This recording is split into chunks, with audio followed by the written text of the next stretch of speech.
Russia's S-400 is a game changer in the Middle East, and America should worry. Saudi Arabia's agreement to purchase the S-400 anti-aircraft Triumf anti-missile system from Russia is a major blow to the United States and its European allies.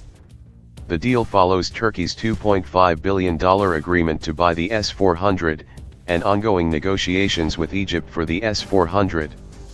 Egypt already has the S-300 VM system, also known as the Antey 2500, which can engage short and intermediate range ballistic missiles, cruise missiles, precision-guided weapons, strategic and tactical aircraft, as well as early warning and electronic warfare aircraft. Originally the S-400 was called the S-300 PMU-3. Among other countries with the S-300 system are Greece, a NATO ally who got them from Cyprus when the Turks threatened Cyprus with war unless the country gave up its missiles. Thus, they were given to Greece to defuse a crisis with Turkey. There are other users of these systems.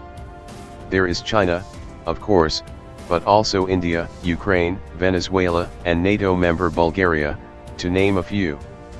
But the S-400 is the real game changer. The reason is the multiple intercept missiles the S-400 system can fire.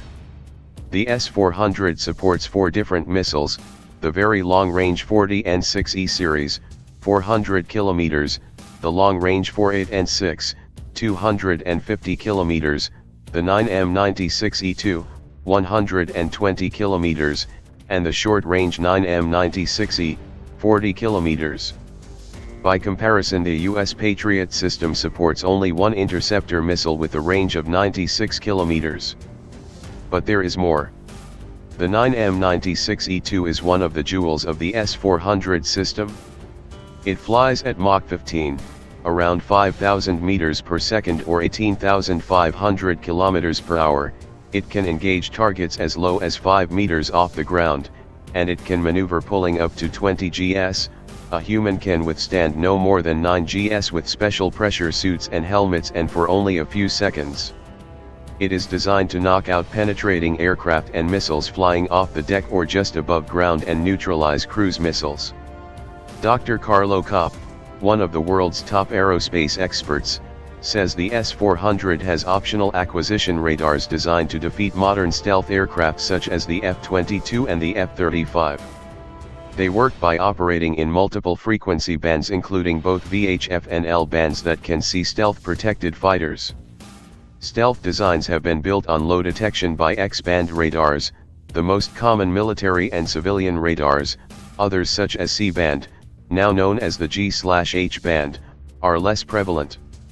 The F-35 has stealth protection mainly in the front of the aircraft, meaning that when it turns away from its target it is vulnerable.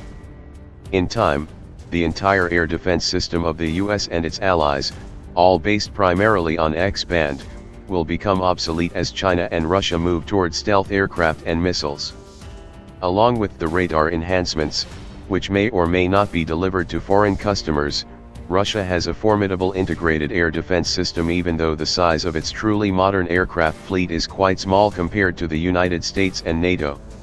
Russia lost a decade in the arms race when it had no money to develop and build new aircraft, and its economy today barely supports acquisition of effective numbers of new equipment. Indeed, one of the reasons Russia developed its air defenses along with wanting to counter US stealth aircraft and cruise missiles is because it could not afford a big fleet of modern fighter aircraft. The US administration and Congress should pay close attention to Russia's limited offensive capabilities, not too often done these days of anti-Russian hysteria in Washington. One use of the S-400 long-range missile is against standoff systems including flying command posts and aircraft such as the E-3 Sentry AWACS. These aircraft, which are used by the US and its NATO allies with a squadron stationed in Japan at Kadena AFB and in the UAE at Al Dhafra, are vulnerable to S-400 interceptors and lose their standoff range protection. We may be reaching the end of the AWACS capability, which were originally designed in the 1960s. The S-400 also has capability against ballistic missiles, a feature that surely attracted Saudi Arabia's interest.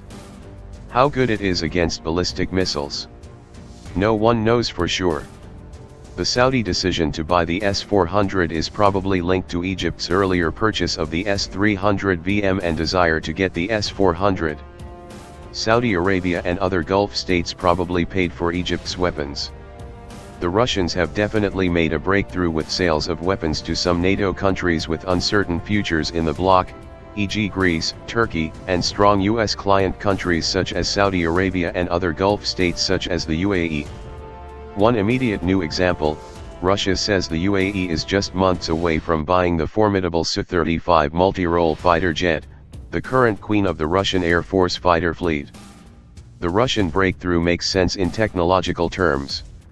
The US does not have a true competitor to the S-400 system, and the US is not anxious to see such systems proliferate. Too bad and too late.